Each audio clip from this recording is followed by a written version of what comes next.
처음 토크 콘서트예요. 그동안에는 우리가 그 외부 강사님들을 모시고 항상 이렇게 특강식으로 이렇게 강연을 중심으로 해서 이렇게 이루어졌는데, 오늘은 좀 그 틀을 좀 바꿔가지고 한번 그 시설장님들을 모시고 이렇게 진솔하게 이렇게 토크 콘서트로 해가지고 여러분들이 앞으로 취업을 어떻게 할 것인가, 또 취업을 할 때 면접을 어떻게 볼 것인가 하는 부분들을 좀 새로운 형태로 한번 이렇게 좀 진행을 좀 해볼까 합니다. 그래서 오늘은 특별히 우리 3개 분야의 시설장님들을 모셨어요. 첫 번째는 종합사회복지관 관장님을 모셨고요. 두 번째는 노인복지 관장님 모셨고, 또 세 번째는 또 장애인복지 관장님을 모셨어요. 그래서 이 세 분의 그런 관장님들의 말씀을 좀 듣다 보면 제가 이제 사전에 이제 질문지를 우리 관장님들한테 다 보내드렸거든요. 그래서 그 질문지를 중심으로 해서 쭉 저희들이 토크 콘서트를 할 거예요.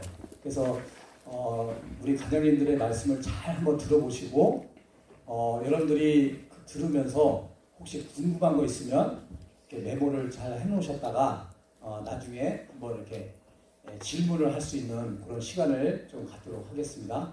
아셨죠? 네. 그래서 한번 새로운 형태로 이제 시작을 하니까 한번 여러분들이 잘 귀담아 들어서 아무쪼록 여러분들이 취업을 하는데 많은 도움이 되는 그런 시간이 됐으면 좋겠어요. 자, 그러면 우선 먼저 제 우측에 계신 분부터 한번 좀 소개를 드리도록 하겠습니다. 제 우측에 계신 분이 우리 신곡 노인종합복지관의 관장님으로 계시는 우리 배승용 관장님이십니다. 그다음에 가운데 계신 분이 우리 의정부시 종합사회복지관 관장님으로 계시는 우리 윤연희 관장님이십니다. 그다음에 이제 맨 우측에 계신 분이 그 의정부시 장애인복지관 관장님이신 정의철 관장님이십니다. 자, 우리 이제 세 분을 모셨는데 우리 세 분 어떤 분이신가 좀 궁금하죠? 그래서 이제 제가 간단하게 이제 소개를 드렸는데요. 우리 이제 옆에 계신 우리 배승용 관장님부터 간단하게 어떻게 사회복지의 길을 걸었는지, 또 그 사회복지 시설에 지금 이제 노인복지 관장님으로 계신데 여기까지 오시는 그 과정을 또 간략하게 본인 소개를 좀 하는 그런 시간을 좀 갖도록 하겠습니다. 네, 반갑습니다. 뭐 매년마다 좀 전에 윤춘모 교수님 말씀처럼 이제 그 2학년들 대상으로 이제 특강하면서 모의 면접을 이렇게 했었는데요. 네, 그래서 이번에 콘서트를 이렇게 하게 돼서 또 신선하기도 하고, 또 특히 전에는 이제 하남에 있는 장애인복지관 관장님하고 저랑 이렇게 둘이 해서 지역에 저 혼자였는데, 또 이번에 윤연희 관장님이나 우리 정인철 관장님 같이 이렇게 하니까 뭐 마음도 편안하고 더 많은 정보를 우리 학생들한테 드릴 수 있을 것 같아서 우리 윤춘무 교수님이나 김정인 교수님이나 또 주정 교수님이 기획하시는 바가 잘 전달되지 않을까 이제 그런 생각을 합니다.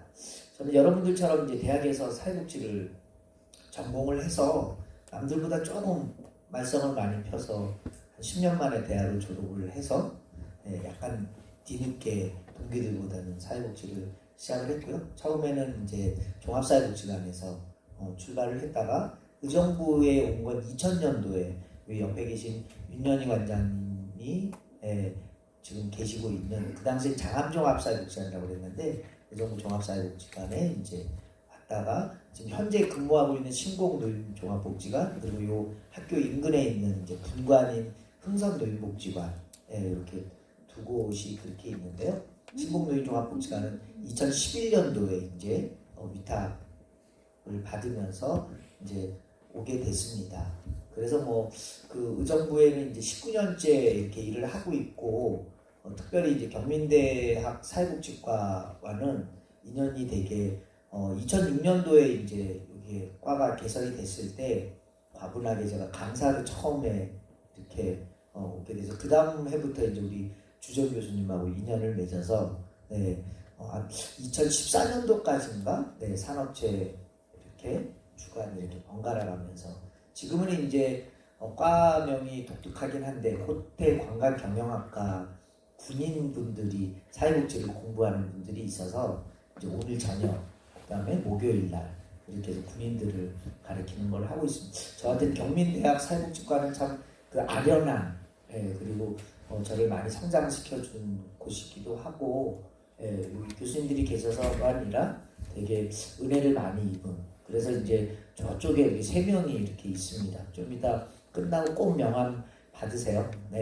뭐 두 관장님도 그렇겠지만 지역에서 인재를 키워내는 것, 사람을 키워내는 게 정말 중요한 일이고 우리 경민대 졸업생들이 감사하게 저희 복지관에 취업을 해서 현재 이제 5명이 그래서 과장까지 그렇게 근무를 하고 있고 우리 10학번, 11학번, 17학번 선배들입니다. 저희 복지관 직원들인데 인사 유튜브에는 안 나오겠지만 그래서 왜 특별히 데리고 왔냐면 저를 호의해라 그 뜻은 아니고 우리의 미래가 또 정말 저희 복지관이나 지역에서 많은 일을 하고 있는 여러분들의 선배여서 그렇게 같이 모시고 왔으니까 꼭 명함 주고받고 말이 쉽지 여기 있는 저희가 높아서가 아니라 관장들한테 질문한다든지 이게 쉬운 일은 아닐 거예요. 그러나 저기 계신 선배들이야 그래도 좀 특히 17학번은 뭐 올해 졸업한 저기니까 훨씬 더 현실적인 이야기나 이런 것들을 해주지 않을까 뭐 이런 생각을 합니다. 하여튼 그 오늘 우리 윤춘모 교수님과 독고 콘서트를 하면서 그 저희 기관에서 그 직원들을 뽑는거나 또 우리 후배의 입장으로 좀 이야기할 걸 진솔하게 이렇게 나누는 시간을 갖도록 하겠습니다. 감사합니다. 우리 옛말에 이제 중이 재물이 못 깎는다고 그런 이제 속담이 있죠. 근데 우리 본인 입으로 이제 소개하기에는 좀 그래서 소개를 안 하셨는지 모르겠는데 여기 배승용 관장님은 굉장히 대단한 분이에요. 우리 사회복지계에 특히 이제 노인복지계에 굉장한 그런 파워를 갖고 계신 분인데 현재 그 경기도 노인복지관 협회의 회장님이세요. 그리고 의정부시 사회복지협의회 회장님이시고 또 의정부시 지역사회보장협의체 대표협의체 공동위원장이에요. 그러니까 대표협의체 공동위원장은 의정부 시장님과 동등하게 이제 공공에서는 시장님이 위원장이고 민간에서는 이제 배승용 관장님이 공동위원장이신 거예요. 그러니까 굉장히 대단한 분이시죠. 그래서 아마 노인복지 쪽의 어떤 취업이나 이런 부분에 대해서는 뭐 우리 국내에서 아주 탑에 속하는 그런 훌륭한 분이라고 생각을 해요. 그래서 오늘 특별히 모신 만큼 여러분들이 그 말씀을 잘 귀담아 듣고 나중에 또 궁금한 거 있으면 질문을 하면 노인복지 쪽에 관심이 있는 분들한테는 많은 도움이 되지 않을까 이렇게 생각이 돼요. 다시 한번 박수로 환영해 주시면 감사하겠습니다. 안녕하세요. 반갑습니다. 저는 의정부시 종합사회복지관의 윤연희 관장이고요. 오늘 뭐 앞서서 배승용 관장님께서도 많이 말씀해 주셨는데 이 자리에 함께 하게 될 수 있어서 그 자체로 무한히 영광으로 생각을 좀 하고 있고요. 감사합니다. 저는 사실은 솔직하게 말씀드리는 자리잖아요. 그렇죠? 저는 그 대학에 들어갈 때 사회복지과를 사실은 우연히 들어갔고요. 제가 고등학교 때부터 사회복지에 대단한 뜻이 있거나 앞으로 난 사회복지사가 되겠다라고 하는 어떤 큰 계획이 있었던 것은 사실은 아니었고 우연한 기회에 대학 입시를 사회복지과로 진학을 하게 되었습니다. 이 부분은 유튜브에 안 나오겠죠? 나오나요? 네. 아무튼 뭐 진솔한 대화의 시간이라 생각하고 그렇게 해서 사회복지를 시작하게 되었고요. 저는 이제 배승명 관장님은 오랫동안 학교 생활을 하셨는데 저는 그냥 그 과정을 바로바로 해서 사실은 이제 96년 12월 23일에 의정부에 있는 종합사회복지관에 취업을 하게 되었습니다. 사실은 저는 의정부에 전혀 뭐 연고는 없었어요.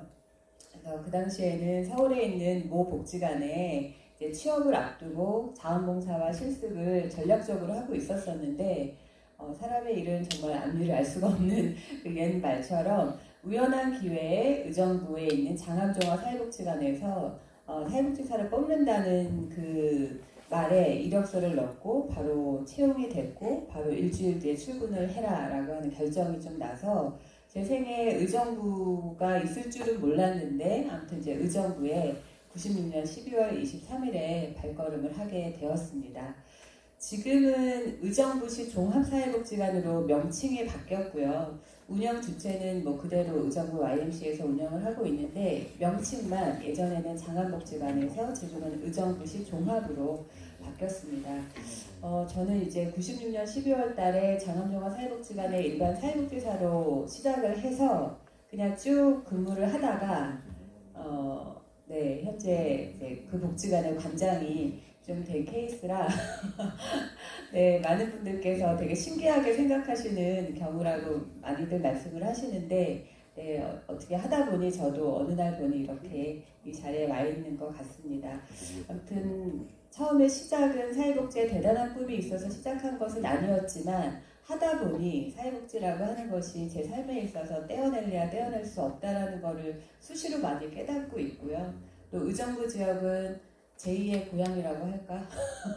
지금은 의정부에 이제 이사를 와서 의정부에 터를 잡고 있는데 아무튼 또 이 지역 안에서 지역을 위한 종합복지의 역할들을 좀 한다라고 하는 것에 네, 대단히 보람을 느끼고 또 주변에 제가 처음에 의정부 왔을 때 경민대학에 있는 많은 교수님들께서 사실은 종합사회복지관이나 아니면 지역복지의 역할들을 많이 해주셨어요. 그래서 저희가 사업을 할 때 교수님들의 슈퍼비전을 좀 많이 받았던 그런 기억이 납니다. 그래서 이 지역에 또 경민대학교의 사회복지학과의 또 그 역할이 좀 크지 않을까라는 생각을 좀 했고요. 저희 복지관에도 경민대 출신의 실무자가 저희는 한 명 있습니다. 그래서 배 과장님께서 동행을 하신 걸 보고 아차 나도 동행을 할 걸 라는 생각을 잠시 했는데요. 네, 여하튼 여러분의 선배께서 아주 열심히 현장을 누비면서 오늘도 열심히 활동을 하고 계십니다. 네, 제 소개는 여기까지 하는 걸로 하겠습니다. 감사합니다. 우리 윤여재 관장님도 역시 마찬가지로 우리 의정부시 종합사회복지관 관장님으로 계시면서 여기 의정부에서는 굉장히 많은 그런 활동을 하고 계세요. 지금 경기도 사회복지관 협회의 수석 부회장님이시고요. 또 의정부시 사회복지협의회 수석 부회장님이시고 의정부시 지역사회보장협의체 대표협의체 위원으로 이렇게 활동을 하고 계시고 의정부시 사회복지사협회 부회장님이세요. 그러니까 그 의정부시뿐만 아니라 사회복지 전반에 관한 그런 취업이나 또 뭐 면접 요령에 대해서 굉장히 좀 해박한 지식을 가지고 계신 분이라고 생각이 돼요. 그래서 앞으로 이 시간 동안에 많은 것을 얻고 돌아갈 수 있는 그런 시간이 되지 않을까 이렇게 생각이 됩니다. 우리 윤현희 강장님께 다시 한번 환영의 박수를 좀 부탁드리겠습니다. 반갑습니다. 박수 칠레를 쳐주세요. 제가 한 100명, 50명 앞에서 노래 부른 적은 있는데 이렇게 마이크 잡고 강의하는 건 정말 오랜만이라 좀 떨립니다. 앞에 두 분이 너무 말씀을 잘해주셔서 그리고 맨 뒤에 하는 사람이 제일 불리한 거 아시죠? 저는 일단은 이 귀한 자리에 저를 불러주신 우리 윤춘모 교수님, 그 다음에 김재경 교수님, 주정 교수님 너무 감사를 드리고요. 귀한 시간 여러분들 이렇게 함께 했기 때문에 여러분들 궁금한 거 다 한번 알아서 나중에 면접 볼 때 거침없이 잘 볼 수 있기를 바라고요.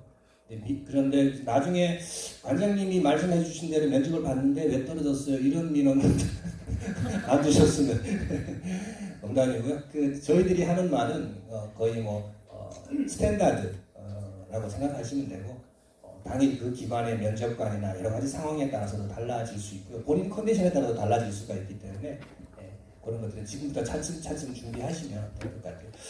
제 소개를 이렇게 오래 살진 않았지만 간단하게 드리겠습니다. 저는 앞에 윤희 관장님은 우연히 사회복지학과 갔다 그러셨는데 저는 사회복지를 전공한 사람이 아닙니다. 학부에서 경영학을 전공을 했습니다.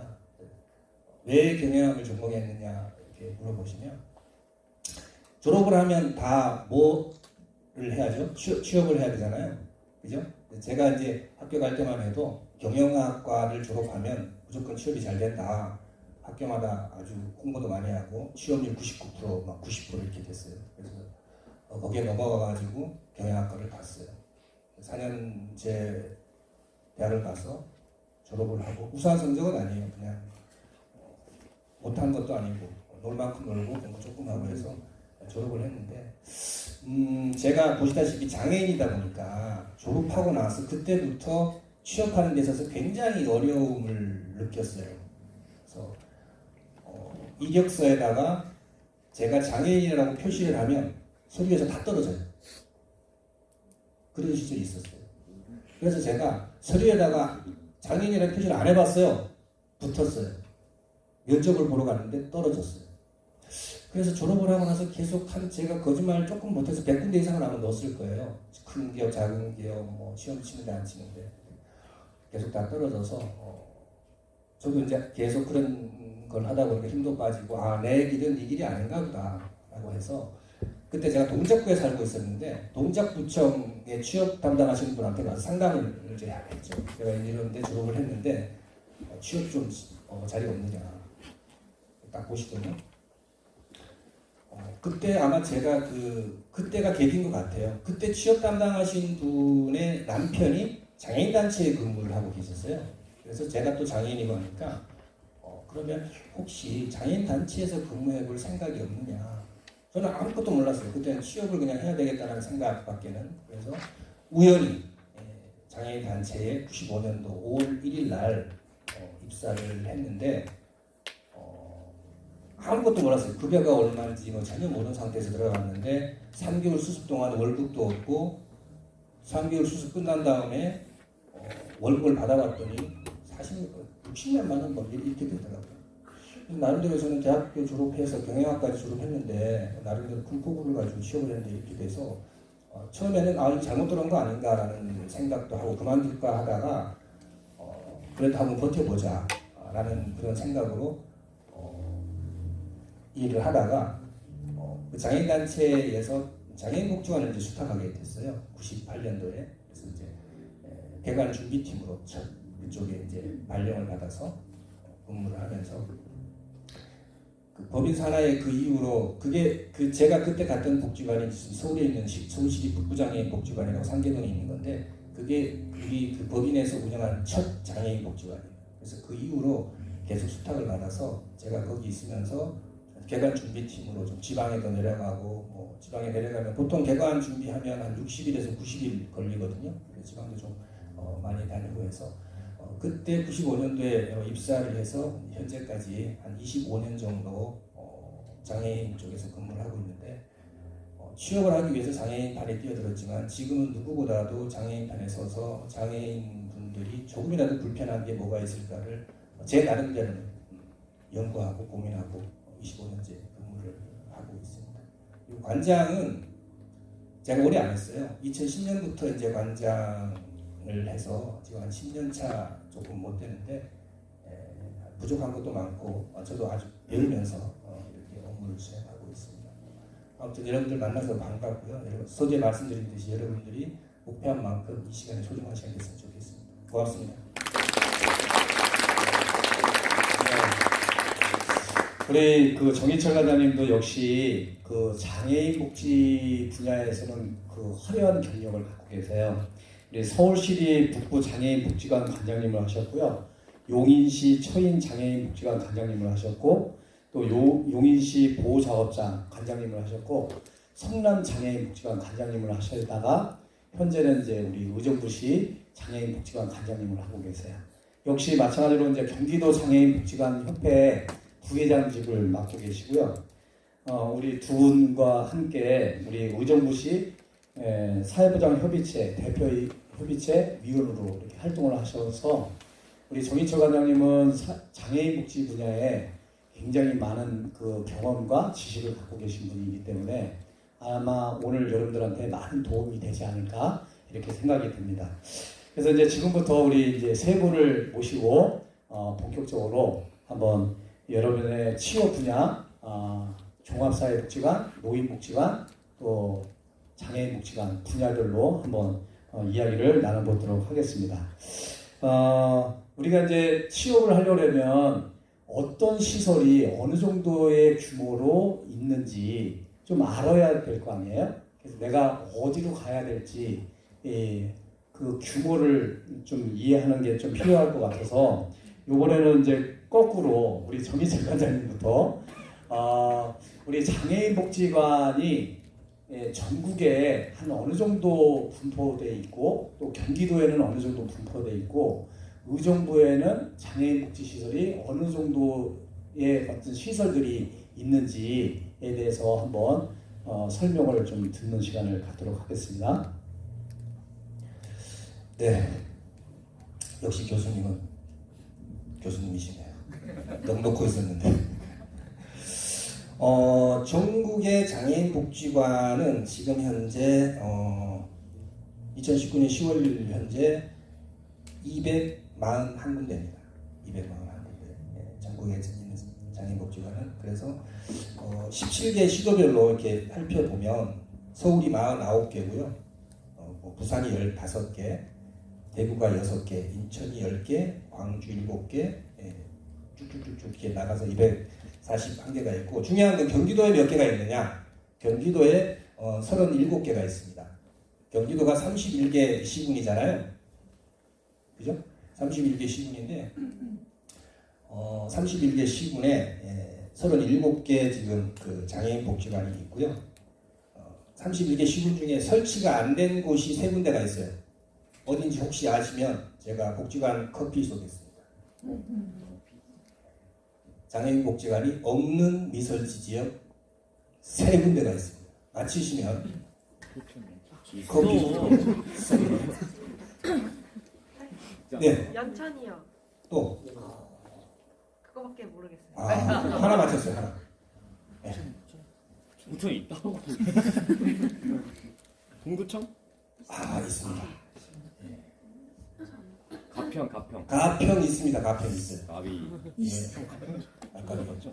가평 군이잖아. 자, 연천하고 비슷한 게 있어요. 연천하고 비슷한 게. 네, 철자 들어가는 연천하고 비슷한 게. 포천. 오케이. 야 뭐야? 바로 주워 드시네. 야 진짜 있는 줄 알았지. 네, 싸우지 마시고. 내가 살고도 몰랐네. 연천, 포천, 광주가 없어요. 네, 그래서 3군데가 미설치되어 있고요. 나머지 28개 지역에 37개가 설치되어 있는데 의정부 같은 경우는 장애인복지관이 하나밖에 없습니다. 근데 특이하게 2군데 이상이, 1군데 이상이 있는 곳이 몇 군데 있습니다. 참고로 말씀을 드리면 성남시가 2개 있고요. 그 다음에 수원시가 2개 있습니다. 수원시가. 그 다음에 안양시도 2개가 있습니다. 그 다음에 용인시는 몇 개가 있을까요? 3개. 5개. 정답이 유출됐네요. 3개입니다.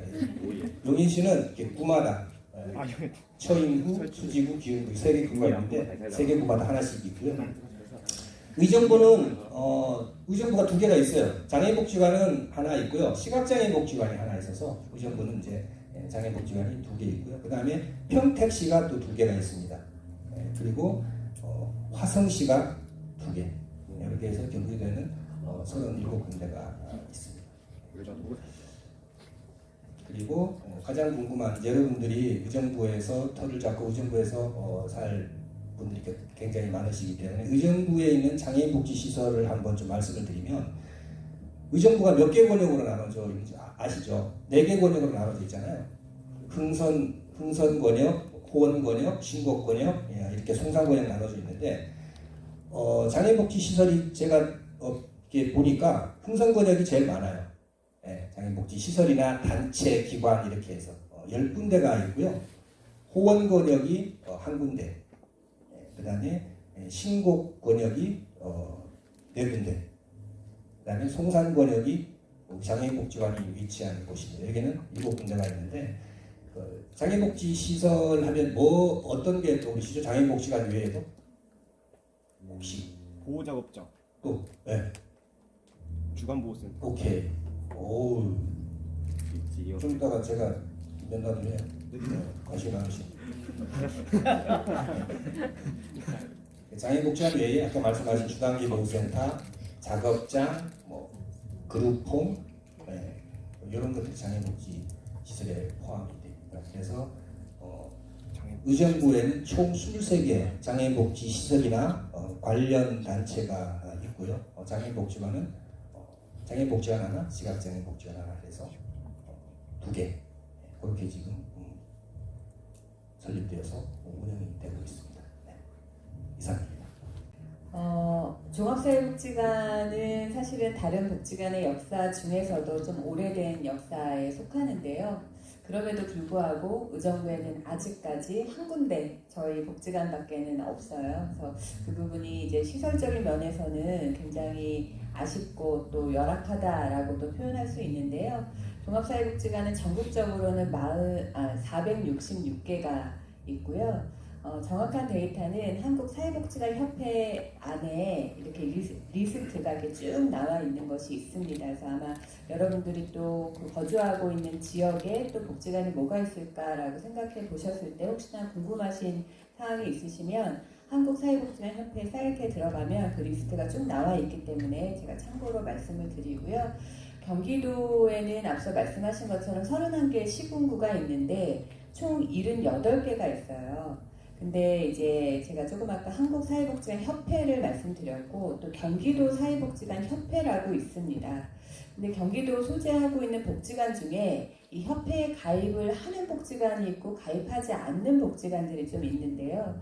대다수는 협회에 가입을 해서 공동의 이제 그 미션을 같이 찾기도 하고 같이 협업해서 많은 일들을 하는데 더러 시에서 직영하는 복지관이거나 혹은 이제 법인이긴 하지만 어떤 좀 독특성이 좀 강한 복지관 같은 경우는 협회에 가입을 하지 않는데 협회에 가입한 수로는 76개예요. 그래서 이제 그 차이가 데이터상에 약간의 차이가 있을 수는 있는데 여하튼 몇 군데 또 신생 복지관이 예상되는 지역에도 몇 군데가 있어서 아마 내년 정도 되면 한 80개 정도 되지 않을까 이렇게 예상을 하고 있습니다. 가까이 노원구만 해도 복지관 수가 꽤 많이 있고요. 또 경기도권 중에 일산이 보통 이렇게 뭐 100만 도시 이렇게 이야기하는데 일산 지역에만 해도 종합사회복지관이 7군데나 있습니다. 근데 의정부 지역은 현재 인구가 45만인데 아직까지는 한 개밖에 없어서 이 부분은 아마도 여기 계신 분들이 향후에 사회복지 현장으로 나가셨을 때 의정부의 물론 소프트웨어도 중요하지만 하드웨어적인 측면에서 시설의 그 수를 양적으로 늘리는 데 있어서 아마 여러분들이 향후에 미션으로 하셔서 활동을 많이 하시면 좋지 않을까라는 그런 생각 좀 해봤고요. 경기 북부 지역에는 앞서서 정희철 관장님 퀴즈처럼 말씀하셨는데 종합사회복지관도 아직 설립되지 않은 곳도 있고요. 저희처럼 지역에 한 군데밖에 없는 지역도 있습니다. 근데 상대적으로 남부 지역, 수원을 중심으로 하는 남부 지역은 대체로 복지관의 수도 많이 있고요. 여러 가지 좀 복지 환경이 북부와 남부의 차이가 좀 있기는 합니다만은 여하튼 종합사회복지관의 수적인 현황으로는 그렇다라고 하는 거 말씀드리고요. 종합사회복지관의 하는 역할은 여러 가지가 있는데 아마 그 지역을 대상으로 하고 있기 때문에 그 지역의 현안에 따라서 아마 다양한 일들을 또 특색 있는 일들을 지역마다 하고 있습니다. 그래서 여러분들이 앞으로 취업을 염두하고 혹이나 종합사회복지관에 대한 마음이 있으시다면 그 지역에 있는 종합사회복지관이 그 지역을 기반으로 어떤 일들을 하고 있는지 서치하실 때 그런 자료 조사하시면 아마 도움이 되지 않을까 하는 마음에 말씀을 드렸습니다.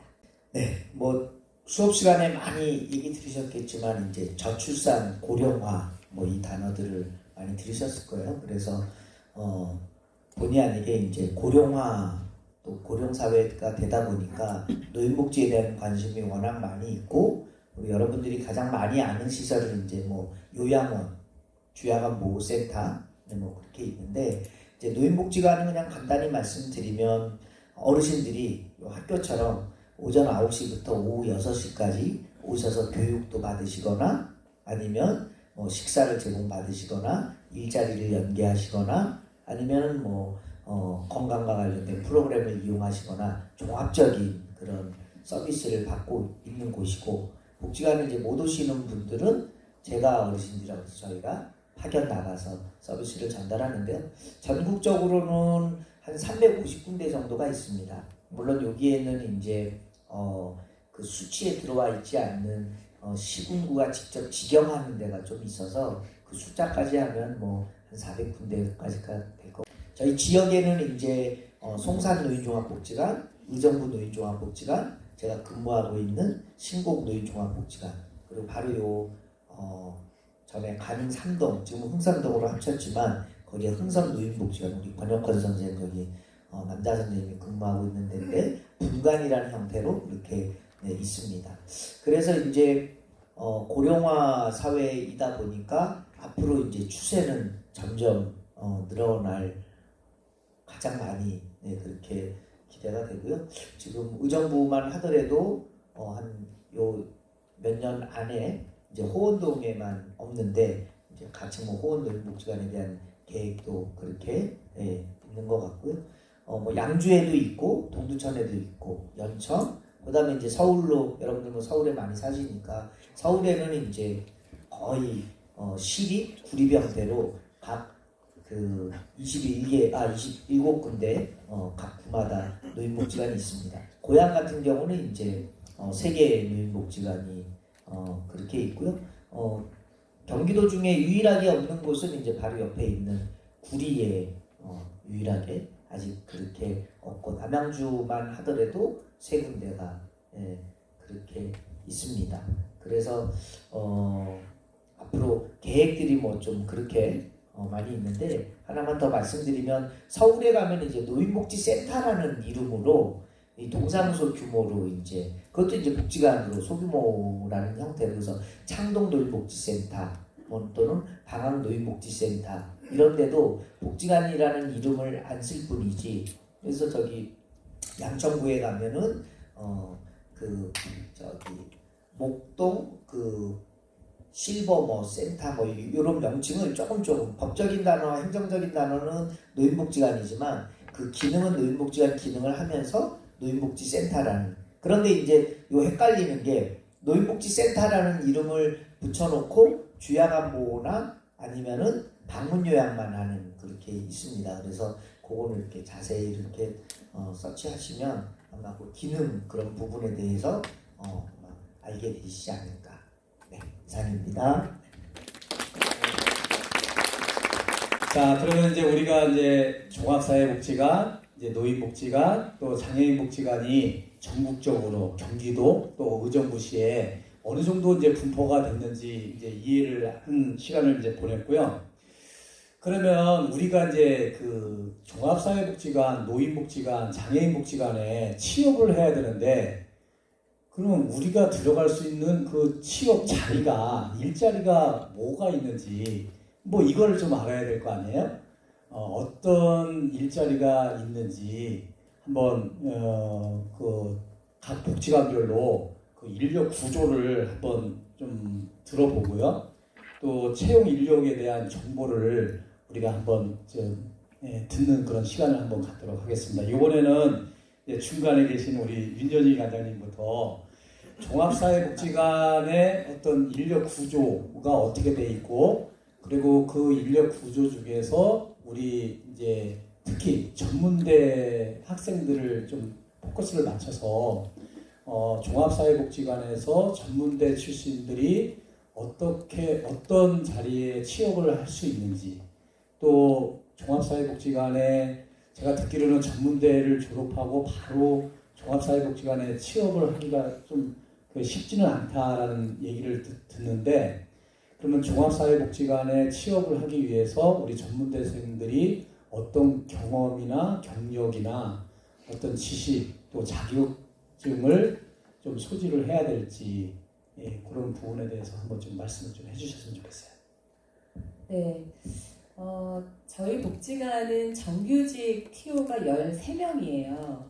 그래서 타 복지관에 비해서 정규직 TO가 많은 편은 아닙니다. 그래서 정규직 TO는 정규직 직원이 사직을 해서 그 자리가 비었을 때 저희가 그때 채용 공고를 하게 되어 있고요.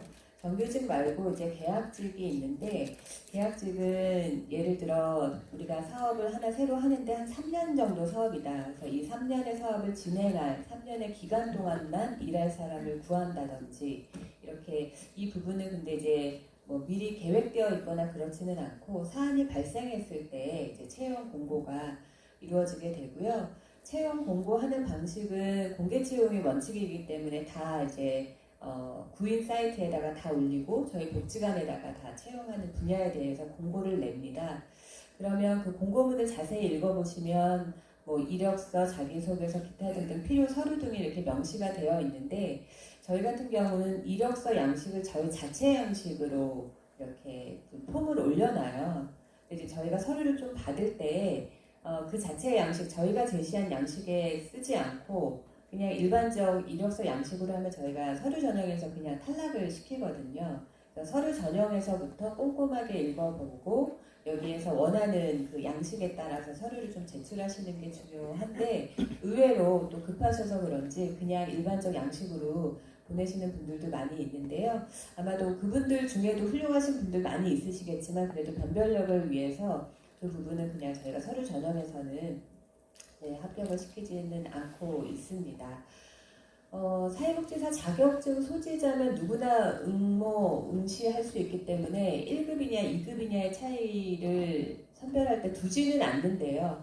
예를 들어 이제 동점일 경우는 아무래도 1급을 선호할 수밖에 없는 그런 구조가 있고요.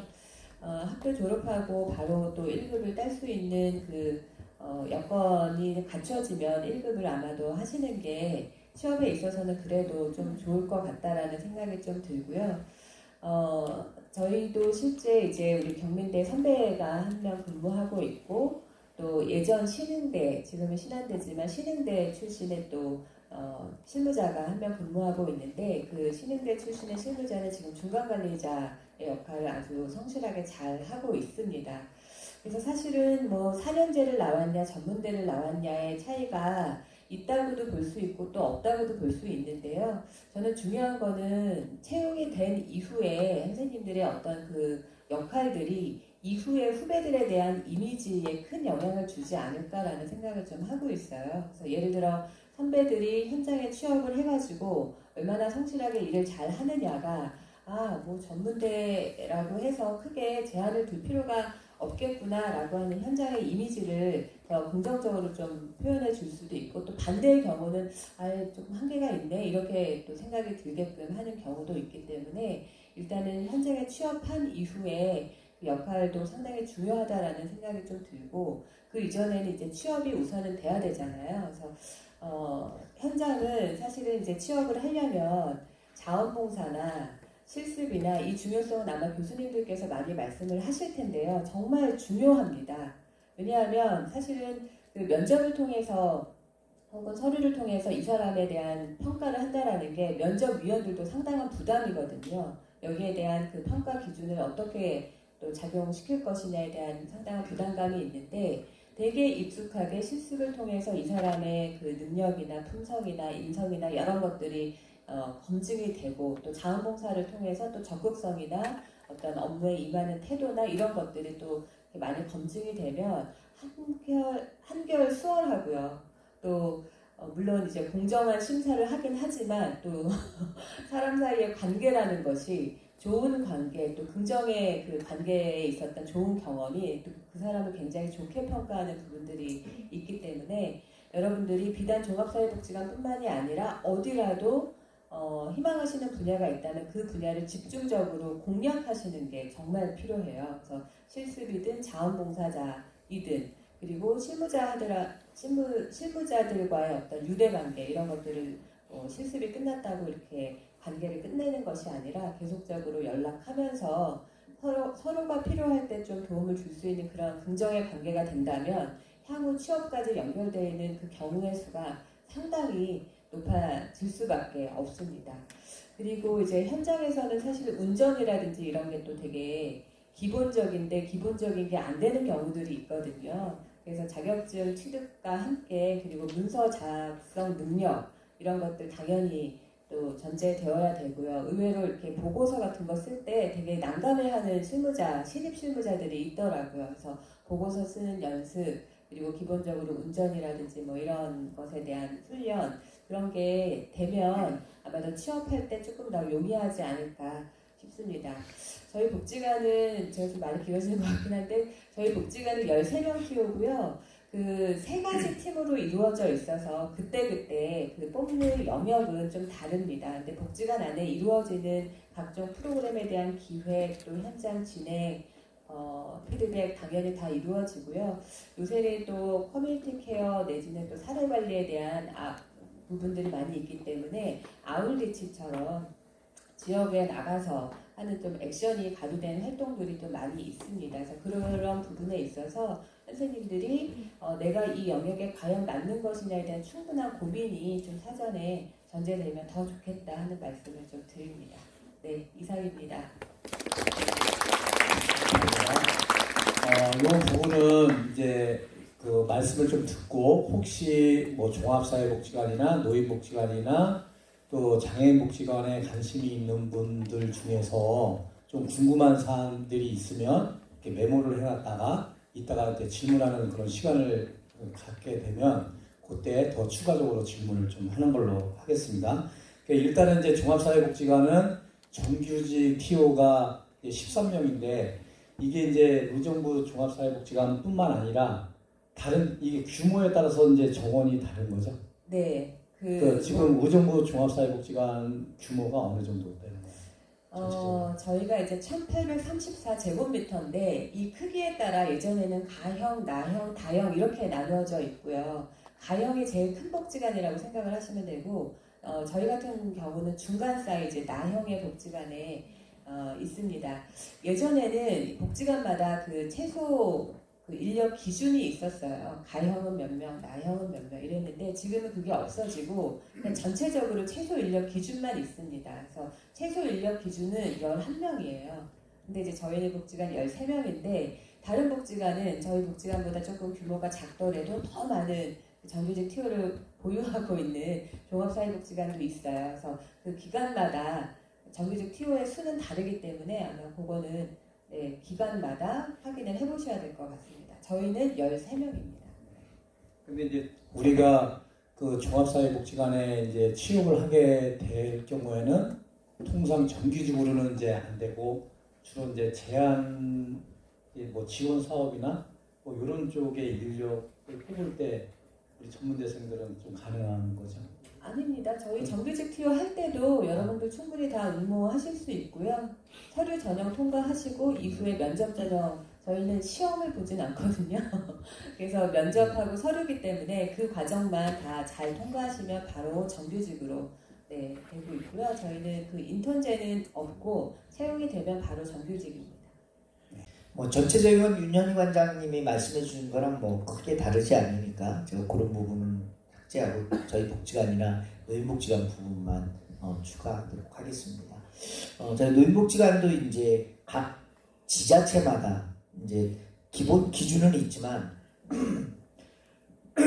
지자체 예산 규모라든지 이런 거에 따라 이제 전국적으로 예를 들어 분당이다, 고양시다, 수원이다 이런 데는 뭐 정규직 TO가 상당히 높아요. 저희 같은 경우는 의정부는 이제 12명이 기준입니다. 근데 저희는 분간이 있으니까 15명이. 근데 의정부 노인복지관 같은 경우는 규모가 조금 작으니까 뭐 10명, 뭐 송산 노인복지관도 저희랑 똑같은 규모여서 12명 뭐 이렇게 돼 있어요.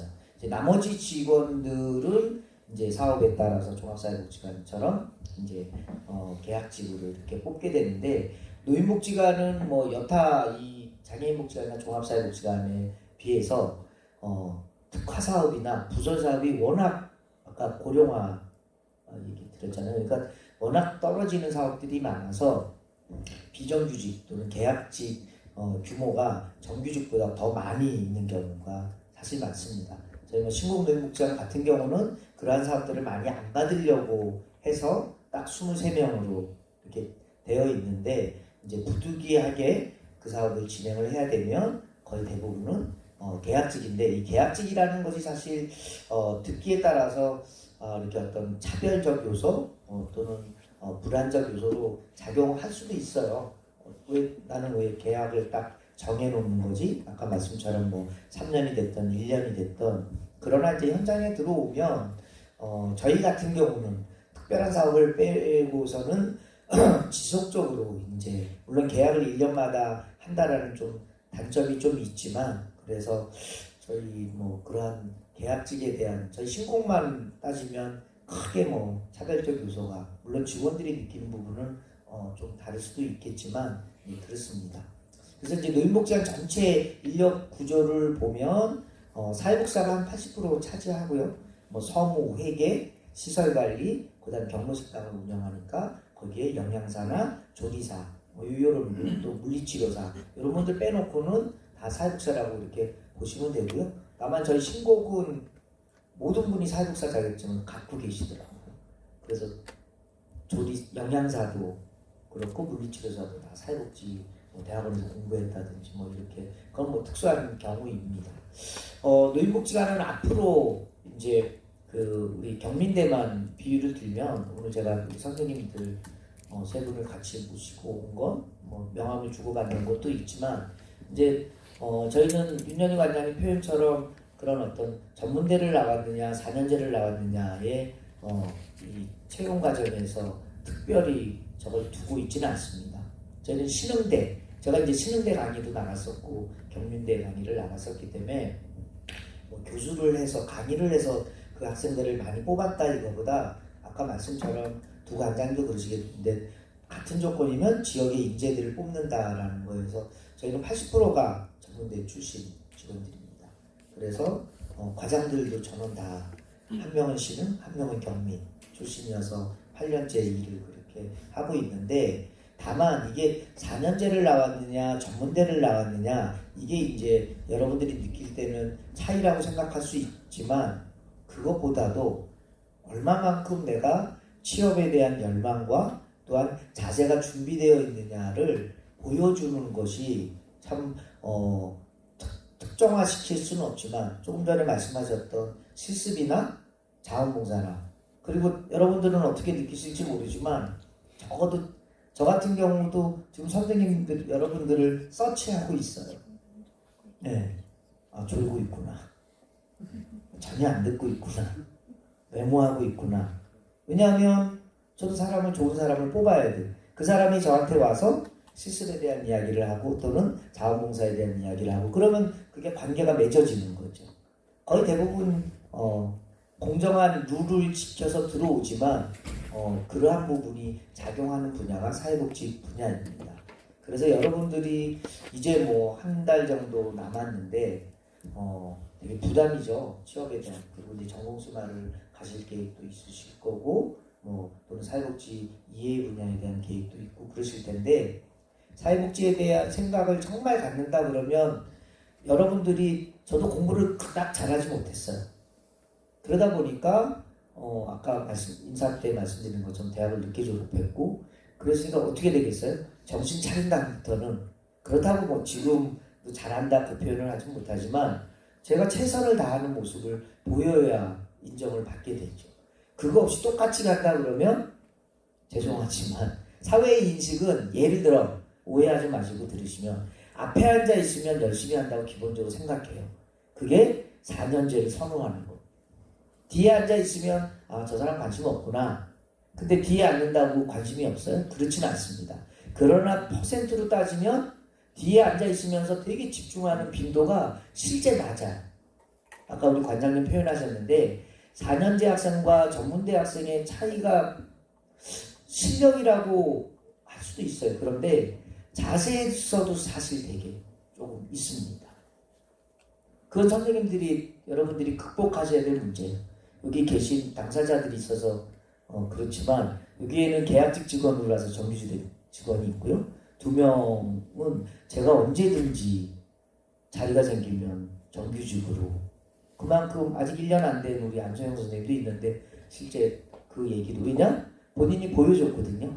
예, 저는 성적을 모릅니다. 우리 안정영 선생이나 김정원 선생이나 권혁헌 선생이 올레이프를 받았는지 오늘 아침에 들었어요. 예, 그래서 왜냐면 안 봤거든요. 사람을 보니까 그게 되게 열심히 했었고, 네.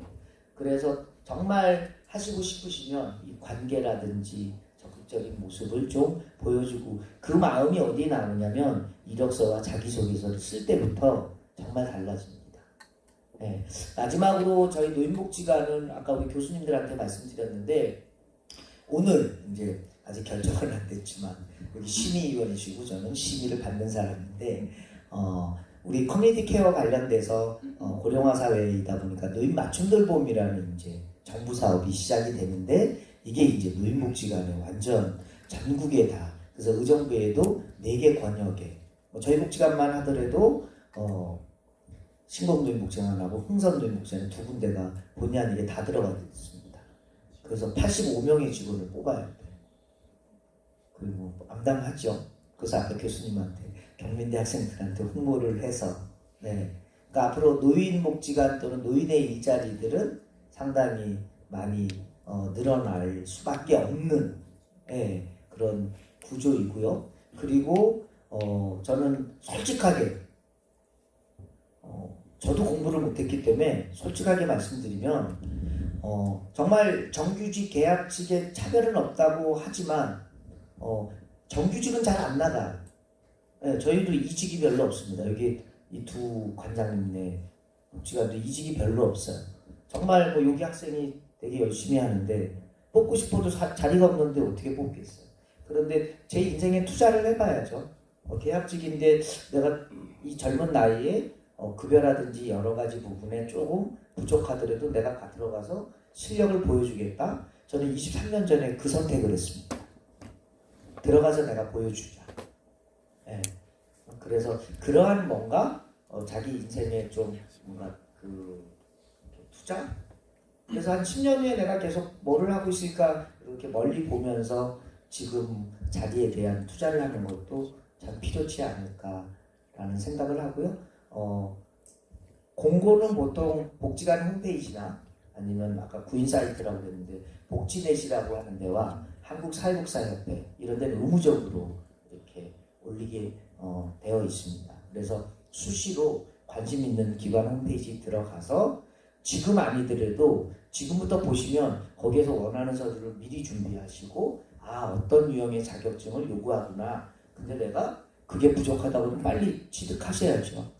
그때 당장 가서 제가 그랬습니다. 정말 취업이 될 뻔했는데요. 딱 서류를 내려고 그러니까 뭐가 하나가 부족하더라고요. 준비가 덜 돼 있었던 거예요. 그건 제 책임이에요. 그래서 여러분들 같은 경우 지금부터라도 계속 그 기관이나 그 분야에 그 어떤 사람들을 원하는지에 대해서 해보고 미리 이력서와 자기소개서도 미리 준비하시면 조금 도움되지 않을까. 네. 나중에 질문하면 더 구체적으로 말씀드리겠습니다. 네. 네, 감사합니다. 요즘 이제 우리 사회복지계의 그 화두가 뭐냐면 커뮤니티 케어예요. 이제 새롭게 이제 시작을 하게 되는 건데 그게 이제 우리 의정부에만 4개 권역으로 하는 거예요? 아니면은 경기도뿐만 아니라 전국적으로?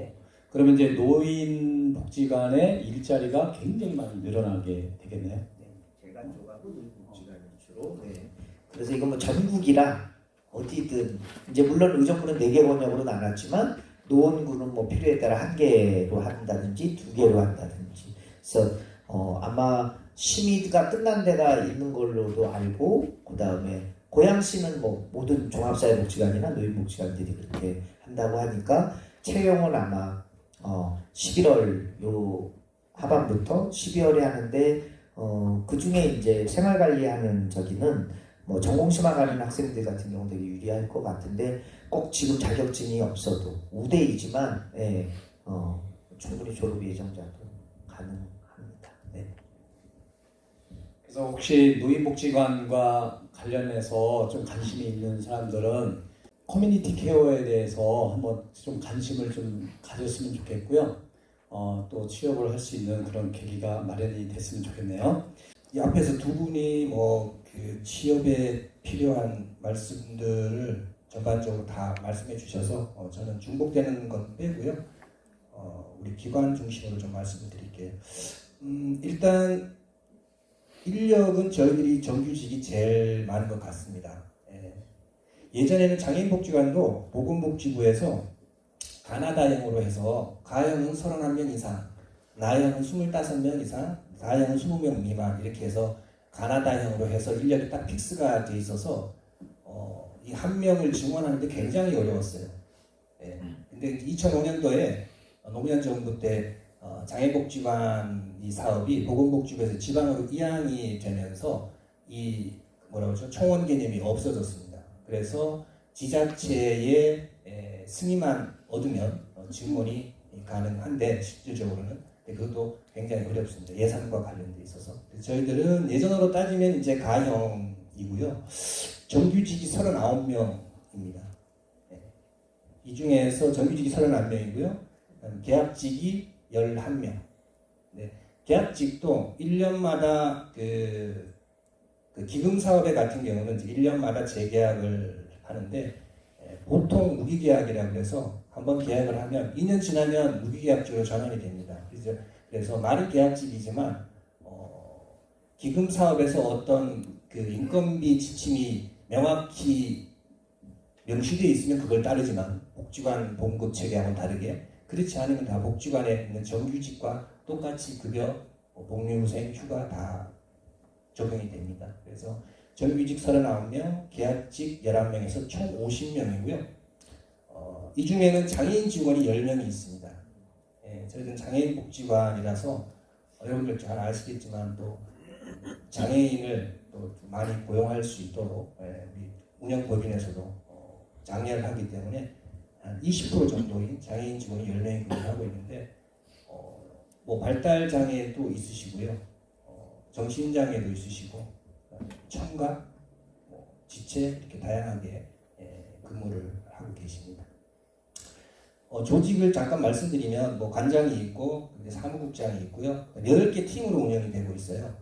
관리운영팀, 그다음에 전략기획팀, 사례지원팀, 스포츠문화팀, 직업지원팀, 지역복지팀, 사회서비스팀, 주간보호센터 이렇게 4팀이 운영이 되고 있고요. 홈페이지 들어오시면 자세하게 그 팀별 업무라든가 구성원들 보실 수 있고요. 아까 제가 50명이라고 말씀드렸는데 이 50명 중에 저희도 마찬가지 사회복지사가 28분이에요. 50% 이상을 차지합니다. 그 이외에 뭐 직업재활사, 장애인 재활상담사로 이제 이름이 바뀌었는데 직업재활사, 그다음 뭐 정보화교사, 그다음 여러분들 많이 들으셨던 언어치료사, 미술치료사, 뭐 인지치료사, 그다음에 뭐 운전기사, 조리사, 환경미화 담당하시는 분, 영양사, 특수체육교사 이렇게 조금은 다양하게 구성이 되어 있어요. 장애인복지관의 인력이 다양하게 구성되어 있는 이유는 노인복지관은 노인분을 상대로 하시죠. 장애인은 장애인을 상대로 하는데 어때요? 연령대가 생애 주기별로 영유아에서부터 어르신까지 다 있어요. 그래서 생애 주기별로 프로그램이 들어가는 것들이 다양하기 때문에 사회복지사뿐만 아니라 치료사나 뭐 특수체육교사 뭐 이런 분들이 계십니다. 참고로 알아두시면 되겠고요. 그 다음에 전문제 4년제 아까 앞에서도 말씀드렸는데 저희들도 지금 현재 전문제 4년제를 뭐 가려서 뽑거나 전문대를 안 뽑거나 4년제를 우선시하거나 그렇지는 않고요. 공고에서 보시면 그냥 대학교에서 사회복지를 전공한 자라고 이렇게 나와 있어요. 근데 예전에는 공고가 뭐 4년제 대학 졸업자, 뭐 전문대 이상 졸업자 이렇게 나와 있었죠. 그런 거 많이 보셨을 거예요. 제가 할 때만 해도 그렇게 표시가 됐었는데 지금은 그렇게 하면 불법입니다. 할 수가 없습니다. 그리고 여러분들 걱정 안 하셔도 될 게 뭐냐면 요새 블라인드 채용 많이 들어보셨죠? 그래서 아직까지는 블라인드 채용이 복지관까지는 이렇게 깊숙이는 안 파고들어 있지만 서서히 이제 그런 것들이 확대되고 있는 추세라서 아마 앞으로 1, 2년 뒤에는 여러분들이 경민대를 졸업했다는 사실도 이력서에 없습니다. 그래서 그냥 홍길동 무슨 뭐 전공 어떤 활동들 실습 어디서 받고 뭐 이런 것들이기 때문에 여러분들이 이제 졸업을 하셔서 내가 사회복지 시설로 취업을 하겠다 그러면 사회복지 시설로 취업을 하게 되면 장애인 쪽으로 갈 거냐, 아동으로 갈 거냐, 뭐 여성으로 갈 거냐, 청소년으로 갈 거냐, 어르신으로 갈 거냐, 그냥 사회복지관으로 갈 거냐 이런 것들을 정하셔야 되고요. 그런 것들은 단순히 뭐 이렇게 정하는 게 아니고 여러분들이 아까 말씀드렸지만 실습이라든가 자원봉사활동이라든가 이런 것들이 쭉 이렇게 구슬처럼 엮여가지고 면접 볼 때 그런 게 필요해요. 갑자기 청소년 하다가 장애인 쪽으로 돈다든가 장애인 하다가 어르신 쪽으로 돈다든가 이런 것들은 면접 볼 때 질문이 분명히 들어가거든요. 그래서 처음에 내가 장애인 선택했으면 실습, 자원봉사활동 이런 것들이 쭉 좀 연결이 되고 장애인 쪽으로 취업하기 위해서 어떠한 노력들을 했다는 스토리들을 좀 가지고 계시는 게 나중에 취업하실 때 훨씬 도움이 될 것 같고요. 저희들도 마찬가지로 정기적으로 뭐 일반 기업체처럼 상반기 언제, 하반기 언제 정기적으로 채용 시기가 있는 건 아니고요. 결혼이 발생하거나 그다음에 외부 공모 사업 등으로 인해서 인력 채용이 필요할 때 반드시 모집 공고를 통해서 냅니다. 관장이 뭐 아무개 데려와서 이렇게 뽑는 게 아니고요. 15일간 채용 공고를 내서 채용을 하게 되고요. 아까 말씀하신 대로 정규직은 잘 안 나갑니다. 안정적이고 하기 때문에 잘 안 나가는데 그래도 뭐 1년에 한두 개 많이 있으면 한두 개 없을 때도 있고요. 주로 이제 계약직인데 앞에서 말씀드렸지만 계약직이라고 실망하실 필요 없어요. 무기계약직으로 전환될 수도 있고 정규직에 기회가 있으면 어플라이 할 수도 있습니다. 그렇기 때문에 내가 뭐 계약직이라고 해서 전혀 거기에 부담 가질 필요 없고요. 그 다음에 저희들이 공고를 할 때는 우리 복지관 홈페이지나 한국사회복지사 홈페이지, 그 다음에 뭐 아까 말씀하신 복지넷, 그다음 고용노동부 워크넷이 또 있어요. 고용노동부 워크넷 이런 데를 통해서 구인 등록을 하고요. 그 다음에 기타 이제 관내에 있는 인근 대학교에 저희들이 추천을 받아야 된다고 필요할 때는 공문을 보내서 추천을 받기도 하는 경우도 있습니다. 그 다음에 전형은 서류와 면접을 통해서 이렇게 선발을 하고 저희들도 시험은 없습니다. 예전 기관에 있을 때 제가 시험은 한번 쳐봤는데 우리 지금 장애인복지관은 시험은 없고요. 서류와 면접을 통해서 선발을 하고 있습니다. 네, 이상입니다.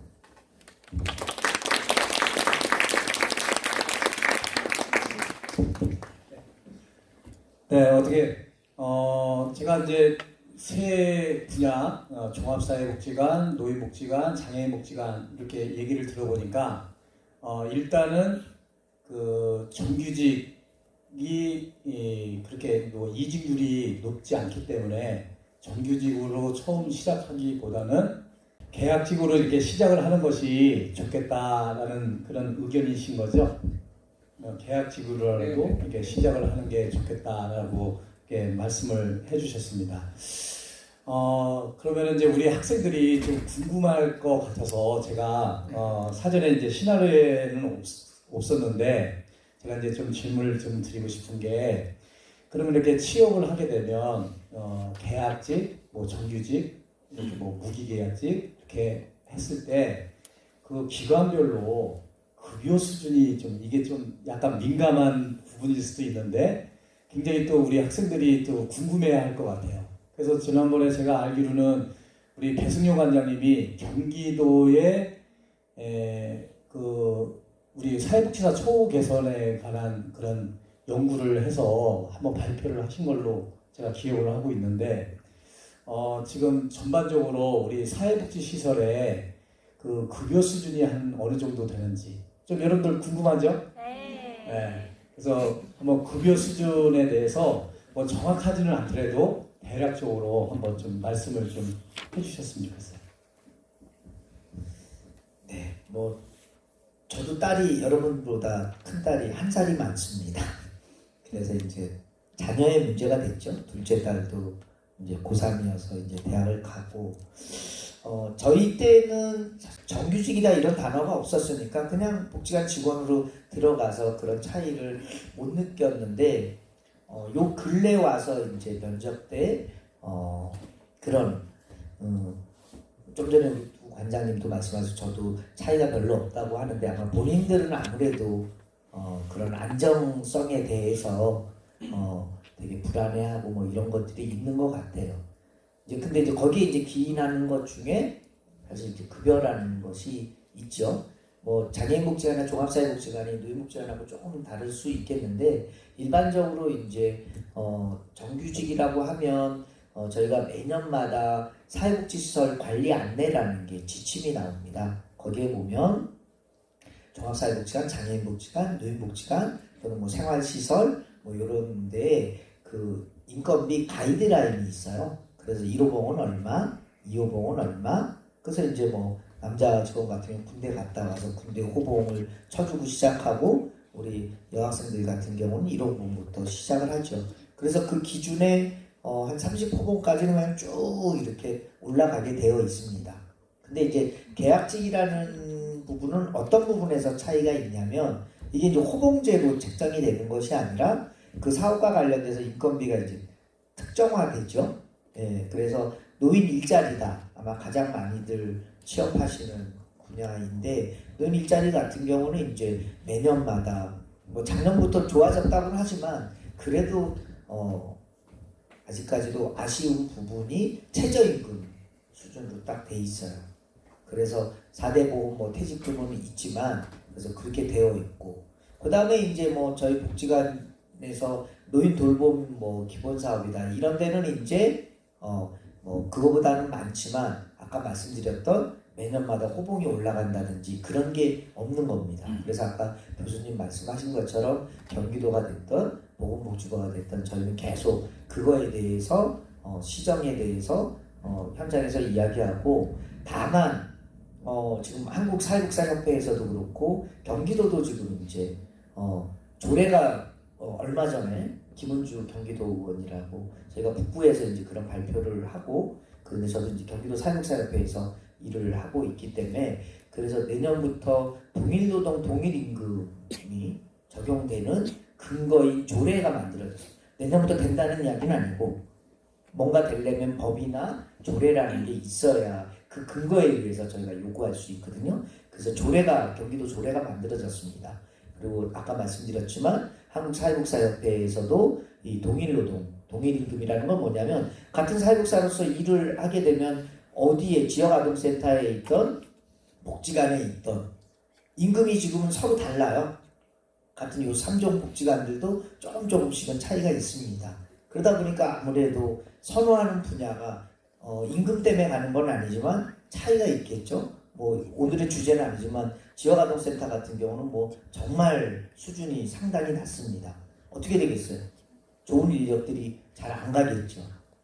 그런데 그분들이 일을 열심히 안 하느냐, 그 하는 일에 대한 의미가 그러면 복지관보다 못하느냐, 그렇지 않다라는 거예요. 그래서 동일노동, 동일임금을 저희 사회복지계에서는 그런데 이거는 이제 예정되어 있는 것이고, 네, 전반적으로 점차 향상이 되고 있지만 현재로서는 정규직하고는 인건비가 차이가 있다. 네, 이 정도 이렇게 말씀드릴 수 있을 것 같습니다. 저희 복지관은 그 보건복지부에서 나오는 방금 말씀하신 그 인건비 가이드라인에 준용해서 인건비 지급하고 있는데요. 서울 같은 경우는 서울 자체 규정으로 인건비를 지급을 하고 있고 경기도는 보건복지부에서 나오는 인건비 가이드라인을 준용하는데 지자체의 어떤 재정적 여건에 따라 올해 당해년도 거를 적용하냐 아니면 뭐 몇 년 전 거를 적용하냐 이런 거는 지자체마다의 차이가 있고요. 저희 의정부 같은 경우는 그래도 당해년도에 나오는 인건비 가이드라인을 준용하고 있습니다. 그래서 사회복지사 우리 이제 1호봉 같은 경우는 실수령액이 160만 원 후반대 정도 돼요. 그래서 본봉이 아마 180 정도 되는 것 같고 그리고 이제 명절 설날하고 추석 1년에 명절 2번 될 때에는 그 본봉의 60% 선에서 이제 상여금이 지급이 되고 기타 뭐 시간의 수당이라든지 가족 수당 등등등이 있습니다.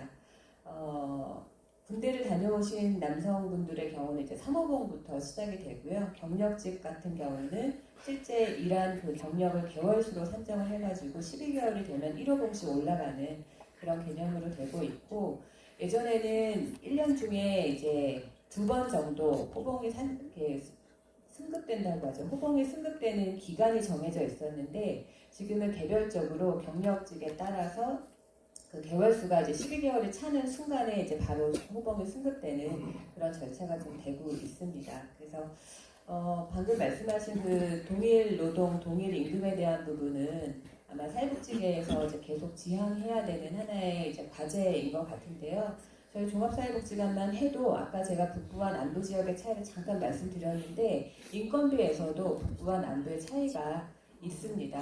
가령 시간의 수당이라고 하면 북부 저희 같은 경우는 시간의 수당을 이제 한 달에 10시간까지만 인정을 해주는데, 남부 지역은 20시간 뭐 그 이상까지 다 인정을 해준다 하네요. 그러니까 이런 것처럼 약간 지자체마다의 약간의 차이는 있습니다만은 전체적인 기본 툴은 보건복지부에서 나오는 인건비 가이드라인이고, 서울은 서울만의 독특한 그 규정이 있어서 보통 경기도권보다 서울이 약간 급여 수준이 높다라고 알고 있고, 정확히 어느 정도 차이가 나는지까지는 저도 서울을 못 가봐서 네, 서울 지역은 네, 그렇다라고만 이제 들었고요. 네, 현재로서는 저희 복지관은 그렇게 되어 있고, 또 법인에서 또 개별적으로 법인 수당이 지급되는 경우가 네, 있을 수 있습니다. 그래서 전체적인 기준은 그렇습니다. 장애인 복지관도 앞에 두 분 관장이 말씀하신 것처럼 대동소이합니다. 보건복지부 에서 발간한 사회복지시설 관리 안내에 보면 장애인 복지관 쪽에 그 급여 테이블 체계가 나와 있는데, 거기 보시면 사회복지사 파트, 관리직, 기능직 파트, 치료사 파트 이렇게 나눠서 급여 테이블이 있고요. 저희들도 마찬가지로 이제 4급 3호, 군대 갔다 오시면 4급 3호, 일반 이제 여직원분들, 여학생분들은 4급 1호. 그리고 1년 지날 때마다, 입사해서 1년 지날 때마다 한호봉씩 올라갑니다. 한호봉 올라갈 때마다 연 한 10만 원, 연 한 10만 원 조금 안 되거나 넘거나 왔다 갔다 합니다. 그래서 되고요. 그다음에 계약직 직원은 저희들은 그 기금 사업이 그렇게 많지는 않아요. 그래서 여러분들 활동 지원 사업 들어보셨나요? 활동 지원 사업? 네. 활동 지원? 활동 지원 사업 수행 기관으로 저희 이제 지정이 돼서 그 사업을 하고 있는데, 활동 지원 사업을 하게 되면 활동 지원사와 장애인분들을 이렇게 연결해주는 코디네이터가 필요합니다. 그 코디네이터가 계약직인데, 그거는 활동 지원 사업 지침에 별도의 그 급여 테이블이 있지 않아요. 그래서 자체적으로 저희들이 급여 테이블을 만들어서 지급을 하는데, 복지관 직원하고 똑같이 됩니다. 호봉도 올라갑니다. 급수도 올라갑니다. 그래서 그 계약직은 아까 제가 말씀드린 것처럼 그냥 들어올 때 신분만 계약직이지, 복리후생이라든가 휴가라든가 여러 가지 것들은 정규직과 똑같고요.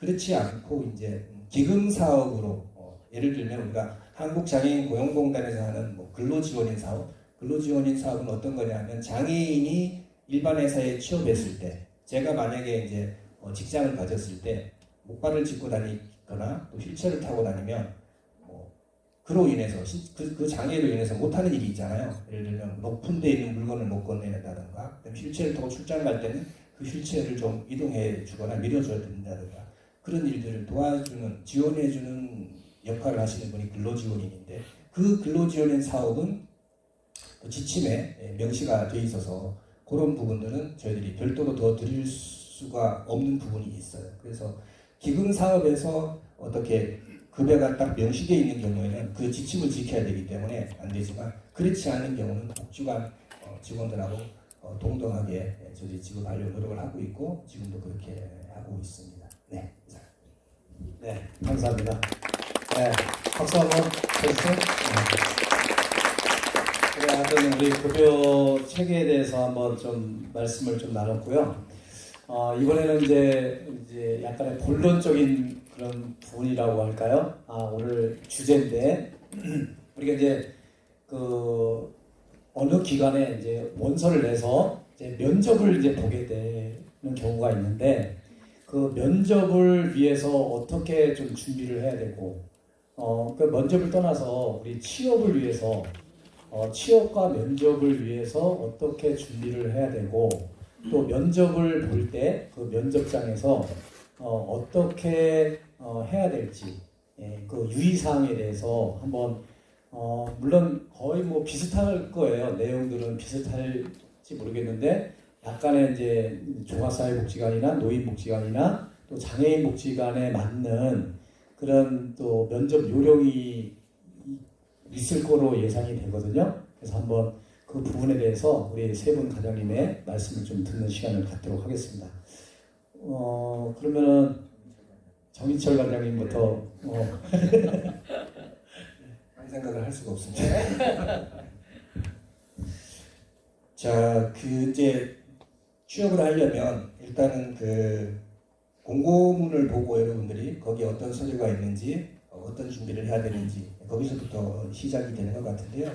일단은 그 채용 공고문을 좀 잘 보셔야 될 것 같아요. 내가 응시 자격이 되는 건지 내가 원하는 분야인지 아닌지 사회복지사를 뽑는다고 해서 넣었는데 들어가서 면접을 딱 보니까 내가 원하는 분야가 아닐 수도 있습니다. 뭐 주간보호센터가 될 수도 있고 막 그래요. 그래서 일단은 채용 공고가 보면 자격 요건이 되는지 한번 보셔야 되고요. 그 다음에 전형 방법, 이게 서류하고 면접을 하는 건지 뭐 시험이 있는 건지 아니면 면접 끝나고 또 면접 전에 인성검사를 하는 곳이 있어요. 저희들은 인성검사를 하거든요. 면접 전에. 그래서 면접의 기본 자료로 좀 활용을 하려고 인성검사를 봅니다. 그래서 그런 부분들 좀 체크하실 필요 있고요. 가장 중요한 거는 어디에 있느냐 하면 유의사항, 채용 공고문 맨 밑에 보면 유의사항, 뭐 기타사항 이런 거 있어요. 거기에 가장 중요한 부분이 명시가 되어 있기 때문에 그거를 잘 읽어보고 내셔야 되고요. 간혹 이력서를 내시는데 뭐 사진을 안 붙인다거나 그다음에 그 밑에 보면 유의사항 연락처를 꼭 명기하라고 되어 있는데 연락처를 안 적거나 하다 보면 이제 그렇게 될 수도 있어요. 근데 연락처를 안 적으면 저희도 연락할 방법이 없는 거예요. 주소지 찾아서 집 앞에 가서 기다릴 수도 없는 부분이고 그래서 그 부분들을 좀 꼭 해 주셔야 되고 그 다음에 어떤 서류가 필요한지를 꼭 보셔야 돼요. 서류가 하나라도 미입이 되면 앞에 아까 우리 윤현희 관장님 말씀하셨는데 정말 뽑고 싶어도 서류 전형에서 탈락이 됩니다. 그 기본이기 때문에.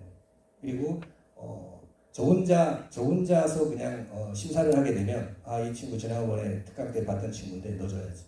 근데 그게 인사위원들이 같이 서류 전형을 하기 때문에 어려운 부분이 있어요. 그래서 서류 전형에 요구하는 서류는 꼼꼼히 보셔가지고 사진 붙이고 그 다음에 또 간혹가다 그 기관에서 원하는 그 입사지원서 서식이 있어요. 그런데 그냥 문방구에서 파는 이력서 가지고 가면 떨어집니다. 아무리 내용이 좋아. 그래서 그 부분들 좀 눈여겨볼 필요가 있고요. 그다음에 저희들은 이제 채용할 때 필요한 것들이 응시 원서, 기관마다 지정된 양식이 있습니다. 그 다음에 개인정보 수집 및 이용에 관한 동의서, 그 다음에 자기소개서. 자기소개서는 A4 용지로 해서 한두 매 정도. 근데 자유서식에 의해서 쓰라고 할 수도 있고요. 아니면 1번, 2번, 3번, 4번 해서 이렇게 각 테마를 줄 수도 있어요. 자유서식에 의해서 쓸 경우에 여러분들 다 준비하시겠지만 1번은 성장 배경, 2번은 학창시절 어떻게 보냈는지, 3번은 응시 동기, 4번은 입사하면 어떻게 하겠다. 그렇게 나름대로 구분해서 써야지 그냥 소설식으로 자유 형식이라고 소설식으로 쭉 쓰게 되면 그것도 마이너스 요인이 됩니다. 그래서 이게 짧은 시간에 많은 것들을 봐야 되는 게 서류심사고 면접이기 때문에 일목요연하게 명확하게 눈에 잘 띄게 발령하겠습니다. 중요합니다. 자기소개서. 그 다음에 여러분들 갖고 계시면 갖고 계시는 운전면허증. 가급적이면 일종이면 더 좋습니다. 일종 없으신 분들은 일종을 갖고 계시는 게 유리합니다. 그 다음 자격증 사본. 그 다음에 내가 장애인이다 그러면 장애인 증명서. 이런 서류들이 채용 이전에 필요해요. 채용 이전에. 예전에는 서류들이 성적 증명서, 졸업 증명서, 주민등록 등본 이렇게 다 요구를 했었는데 요새는 개인정보다 해가지고 그런 블라인드 채용이다 그래서 그런 서류들을 지향을 합니다. 필요하다면 나중에 최종 채용된 다음에 그런 서류들을 갖추고요. 저희 기관에서는 채용 이전에는 요 제가 방금 말씀드렸던 서류만 제출하시면 됩니다. 그 다음에 그 면접을 위해서 준비해야 될 사항 좀 말씀드릴게요. 일단은 이 기관이 어디에서 운영하는지를 한번 보고 들어갈 필요가 있어요. 그리고 어디에서 운영하고 그다음에 이 법인이 어떤 사업을 하고 있고 그런 거에 대해서는 좀 조사를 하고 약간은 좀 중요한 것들은 정리를 해서 들어갈 필요가 있습니다. 그 다음에 자기가 응시한 기관에 대한 기본 정보, 미션이라든가 사명이라든가 주요 사업들, 그다음에 또 그 장애인복지관, 지역사회복지관도 마찬가지지만 지역사회 시설이기 때문에 특화 사업들이 있어요. 그 지역에 맞는 환경이나 상황에 따라서 그 기관을 찾는 대상자에 따라서 특화 사업들이 있습니다. 그런 부분들 좀 정리해서 들어가시면 좋고요. 그다음에 자기 소개할 때 물어보는 지원 동기를 명확하게 깔끔하게 길어도 좀 마이너스 대상이 되니까 지원 동기를 좀 해주시고요. 그 다음에 응시 분야에 대한 전문 지식이라든가 그 다음에 그 기관에 가면 다 첫인상이 여러분들 분명히 있어요. 그죠? 이 기관은 뭐 깔끔하다. 이 기관은 규모가 크다. 이 기관은 직원들이 인사를 잘한다. 여기는 이용자분들이 굉장히 많으시다. 그런 소감들도 한번 정리해서 들어가시는 게 아니 정리해서 안 들어갔는데 그런 것들을 물어보면 또 자칫 당황할 수가 있거든요.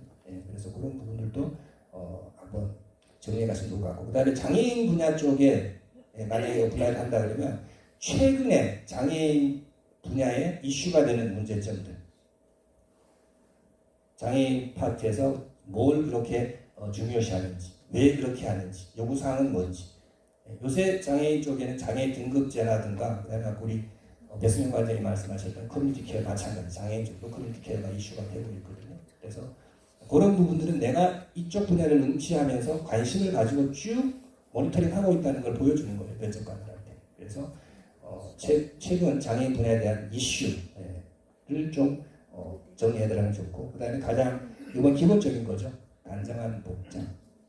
뭐 정장까지는 제가 뭐 말씀을 안 드리겠지만 단정한 복장이 아니면 첫 대면 인상에서부터 좀 마이너스가 될 수가 있겠죠. 그래서 단정한 복장 좀 이렇게 하시면 도움이 되실 거라고 생각이 됩니다. 이상입니다. 저희는 지금 현재 청소년 담당자를 뽑고 있는 중이에요. 그래서 그 예를 들어서 설명을 드린다면 저희가 이제 청소년 담당자를 뽑는데 청소년 담당이 해야 될 역할은 향후 이제 청소년들에 대한 서치를 진행하고 또 그 서치를 바탕으로 해서 프로그램을 좀 개발하고요. 또 지역 안에 여러 가지 학교들이 있으니까 학교하고 연계를 맺어서 청소년들의 활동을 좀 다양하게 기획을 해야 되고 또 자원봉사하는 동아리들이 있어서 이 동아리에 대한 활동을 또 기획을 해야 되고 또 대학생들하고의 또 그런 영역도 같이 구축을 해야 되고 이제 여러 일들을 좀 해야 됩니다. 그러다 보니 주말 근무를 할 수밖에는 없어요. 요새는 주 5일 근무를 하기는 해야 되는데 업무의 특성상 주말 근무를 해야 되고 또 필요에 따라서는 야간에도 근무를 좀 해야 됩니다. 물론 근무를 하면 이것에 대한 보상적 개념으로 평일에 쉴 수 있도록 하기는 하는데요. 이게 토요일날 쉬는 것과 또 평일에 쉬는 것과의 어떤 체감의 차이가 있기 때문에 우리 젊은 선생님들이 일에 대한 열정은 열정이되 그것은 또 그거대로 힘들어하는 경향이 있으시더라고요. 그래서 제가 말씀드리고 싶은 것은 어느 영역에서 뽑는지를 정확하게 인지하시고 본인이 거기에 대한 준비가 되어 있는지에 대한 또 자기의 그 검열이라고 표현하는 자기에 대한 그 리마인드가 좀 사전에 됐으면 좋겠다 하는 생각이 좀 있고요.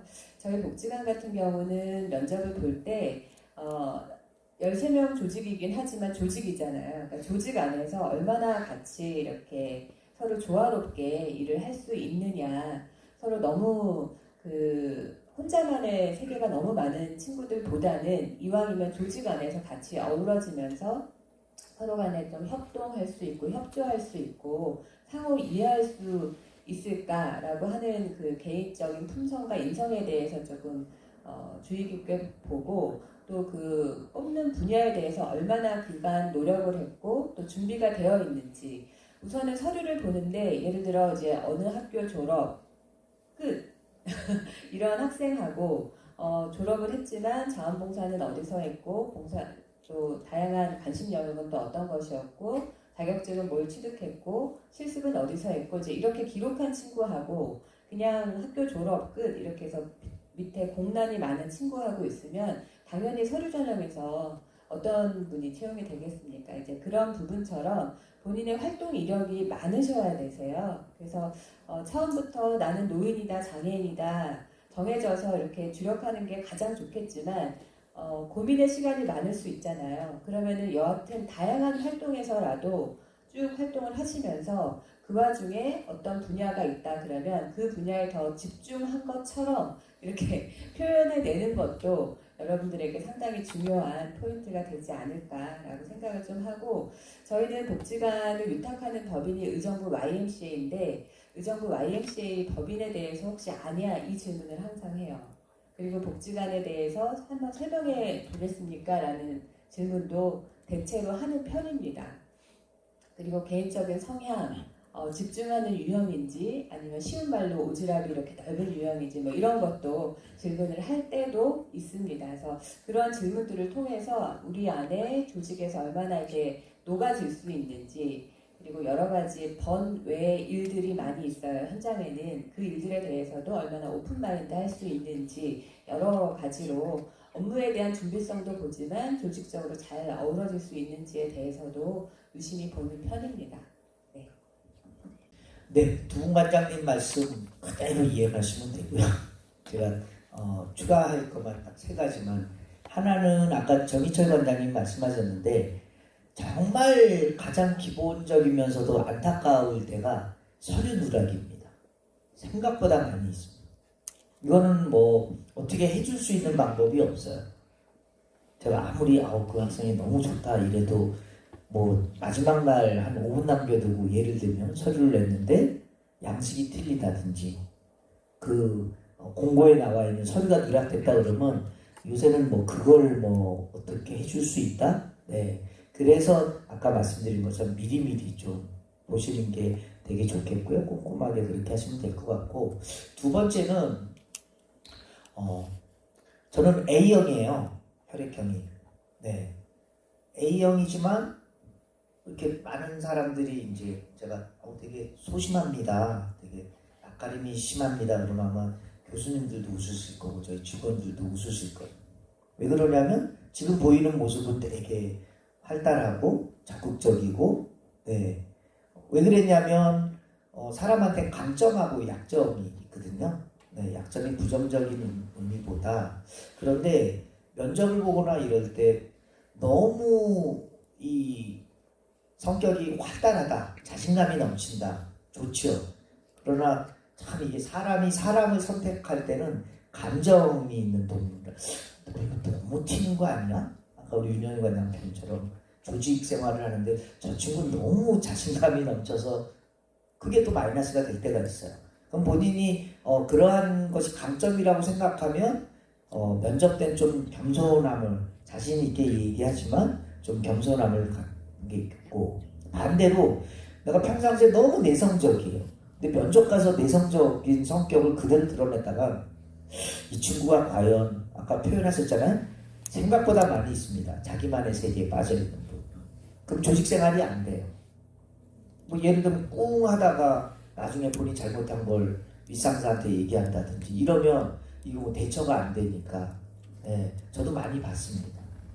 그래서 그런 분은 좀 더 면접할 때 적극성을 보여줘서 제가 성격이 이렇지만 저는 그걸 이렇게 바꿔나가는 노력 중입니다라는 걸 보여줘야 저 사람이 자기소개서에 보면 저는 이러이러한 성격이지만 그게 약점이지만 이런 것을 개선하기 위해서 이런 노력을 해왔고 또 할 것입니다라고 불식시켜주는 거거든요. 아까 어느 관장님 처음에 말씀하셨지만 많이 길어봐야 20분, 30분에 그리고 서류는 잠깐 보는 거에 본인을 선택해야 되는 거에 대한 기본적인 책임은 우리 지원하는 사람한테 있는 거죠. 그리고 이제 지난주에 저희가 대체 인력을 뽑았습니다. 그래서 여자 2분, 남자 2분 이렇게 했는데 비유를 들면 이 남자 2분은 왜 우리 복지관이 지원했는지가 전혀 명확하지가 않았어요. 뭐에 관심 있으세요? 그랬더니 일자리에 관심이 있다. 뽑는 직종은 딴 거였거든요. 그러니까 준비가 전혀 안 돼요. 그러니까 전체적으로 보면 아니 이 사람은 전혀 준비가 안 되어 있구나. 그런데 이제 뽑힌 분은 상당히 명확하게 지원 동기와 본인이 아까 정인철 관장님 잠깐 말씀하셨는데 복지관을 또 한 바퀴를 그 전에 둘러봤더라고요. 이 복지관에 대한 이 본인의 인상과 그래서 자기는 여기를 선택했다. 당연히 뭐 점수가 당연히 높게 나오죠. 그래서 여러분들이 명확한 동기라든지 이런 것들을 자신 있게 그러셔야 됩니다. 글을 그러시지 않으면 여러분들 그 시간 안에 할 수 있는 부분이 없고요. 마지막으로 하나만 말씀드리면 노인복지관은 이제 아까 장애인복지관은 이렇게 생애 주기별로 되어 있으니까 거기에 맞추는데 노인복지관은 명확해요. 어르신을 대하는 겁니다. 그래서 여러분들의 가장 약점은 나이가 어린 거예요. 그렇잖아요. 다른 건 다 강점이지만 과연 어르신들의 그 삶이나 어르신들과 이렇게 이제 21 된 우리 학생들한테 내가 이런 고민이 있는데 이게 쉽지가 않을 거란 말이에요. 문화도 다르고 그 다음에 살아온 배경도 다르고 그걸 이해한다라는 게 한계가 있을 수 있죠. 그거에 대해서 나는 그렇지 않다라는 걸 사실 보여줘야 돼요. 여기 뭐 좀 이따 잠깐 얘기할 기회가 있을지 모르지만 이 세 선배님, 여러분들한테 선배님의 공통적인 특징은 상당히 밝습니다. 그러니까 어르신들이 힘을 받으시는 거예요. 저보다 더 좋아하는 것 같아요. 제가 봐도 이 세 사람을 보면 상담하고 일자리하고 뭐 이러니까 막 자꾸 악수하고 왜 그러냐 그거를 상쇄하기 위해서 준비를 했을 것이고 들어와서 그걸 놓치지 않고 계속 개발을 하니까 저만이 아니라 모든 직원들도 특별히 우리 어르신들이 되게 좋아하는 직원들이 그렇게 된 거죠. 그런 것들을 준비하시는 게 좀 좋지 않을까. 나머지는 두 관장님과 똑같습니다. 네, 감사합니다. 간단하게 우리 세 분이 마무리 발언으로 여러분들한테 좀 당부하고 싶은 말씀, 지금까지 뭐 여러 가지 말씀을 해주셨지만 그 중에서도 꼭 이것은 꼭 잘 지켜주셨으면 좋겠다 하는 말씀 있으시면 우리 이번에도 변함없이 저 끝에서부터 한번 우리 정인철 관장님부터 간단하게 당부의 말씀을 좀 해주시면 좋겠습니다.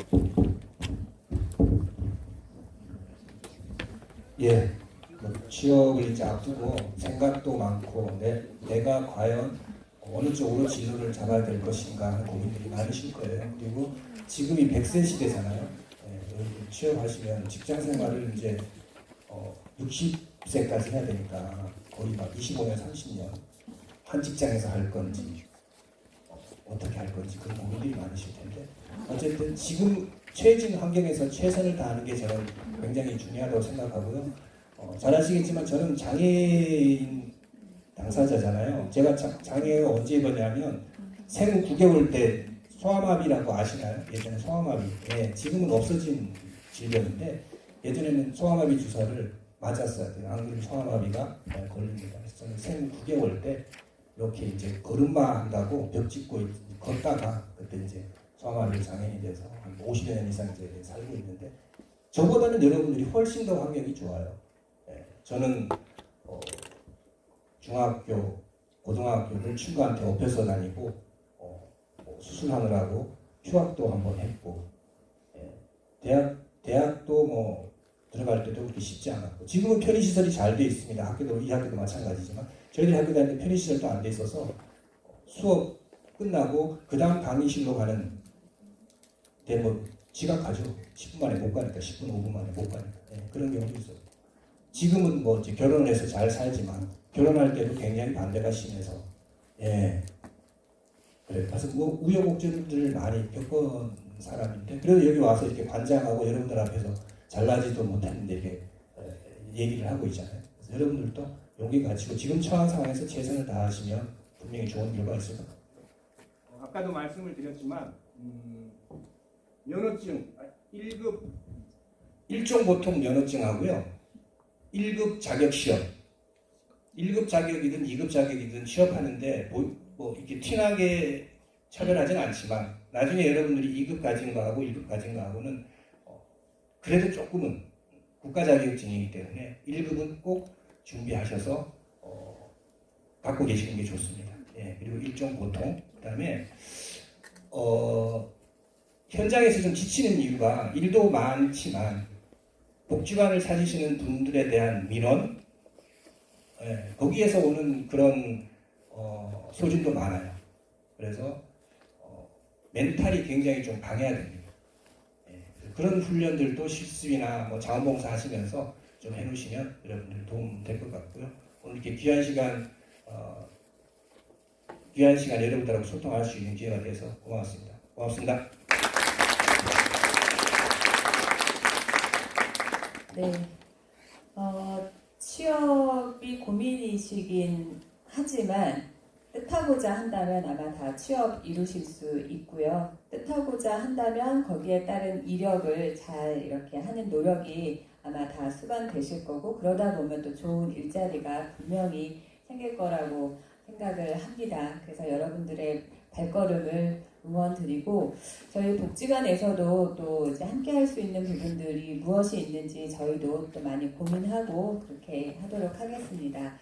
앞서 말씀하신 것처럼 처해진 환경에서 최선을 다한다면 분명히 좋은 일이 있다라고 하는 게 굉장히 상투적인 이야기 같아도 정말 그 말이 진리에 가까운 말인 것도 같아요. 그래서 항상 좋은 일 있으시기를 바라는 마음이고요. 더불어서 말로만 하는 게 아니라 실제 노력을 좀 많이 하시기를 바라고 배승영 관장님은 직원들 서류 보고 안 혼낸다고 하셨는데 저는 혼내거든요. 네, 그래서 본인이 부족한 영역이 있다라고 느끼면 그거는 노력을 해야 돼요. 네, 그래서 그 부분에 있어서는 본인을 정확하게 좀 바라보고 부족한 부분이 이거다 그러면 거기에 따른 노력을 하시다 보면 분명히 더 성장하고 좋으신 분들이 되실 거라고 생각을 합니다. 좋은 기회 또 주셔서 너무 감사드리고 저 역시도 또 이 기회를 통해서 저를 돌아볼 수 있는 그런 시간이 된 것 같고 아무튼 더 현장에서 열심히 하면서 좋은 얼굴로 찾아뵙도록 하겠습니다. 감사합니다. 네, 두 가지인데요. 하나는 정말 본인한테 기대를 하십시오. 본인이 자기 자신한테 기대도 안 하는데 남이 기대한다라는 건 어려운 일이고요. 그래서 여러분들이 사육사로서 우리 장애인들이나 우리 지역 주민들이나 아이들이나 어르신들에게 정말 선한 역할을 하실 것을 기대하다 보면 그것이 두 관장님이 이야기하셨던 취업의 준비 과정으로 연결되지 않을까라는 생각이고요. 두 번째는 세상에 그 무엇보다 여러분들 자신이 되게 소중합니다. 그런데 기준이 있죠. 저희가 그 기준이 외부에 있지 않았으면 좋겠어요. 그래서 누구는 잘 됐는데 또는 누구는 어떤데 또는 분명히 우리 두 관장님이나 저나 4년제와 2년제가 무조건 차이가 없다. 1급과 2급과 차이가 무조건 없다. 이렇게 말씀드릴 수는 없습니다. 다만 그러한 기준을 뛰어넘을 수 있는 건 여러분들 스스로니까 자존감이라고 그러죠. 우리가 클라이언트라고 하는 그 복지 당사자한테 주고자 하는 것도 자존감입니다. 내가 장애를 갖고 있던 가난하던 나이가 들었던 어떤 환경에 있던 나는 소중하고 나는 행복할 수 있다라는 걸 사회복지사는 전달해 주는 사람인데 사회복지사가 되실 여러분들 스스로에게 기대와 자존감이 없다라고 그러면 어떠한 일도 일어나지 않습니다.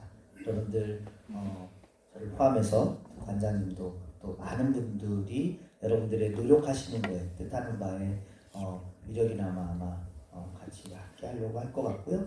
저도 매년마다 오기는 오지만 경민은 저한테는 이제 첫사랑입니다.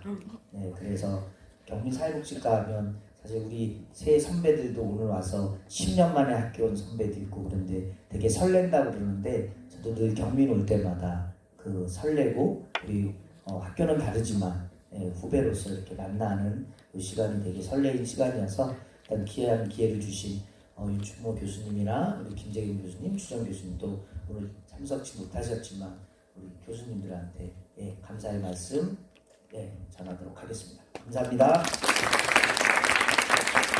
네, 감사합니다.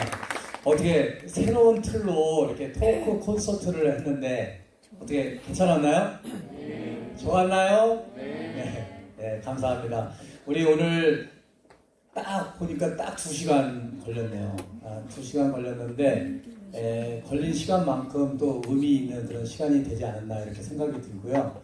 오늘 이렇게 참석해서 수고해 주신 우리 신공 노인복지관 배순용 관장님, 또 의정부시 종합사회복지관 관장님 윤현희 관장님, 또 의정부시 장애인 종합복지관 정인철 관장님, 이 세 분께 큰 박수로 감사의 박수.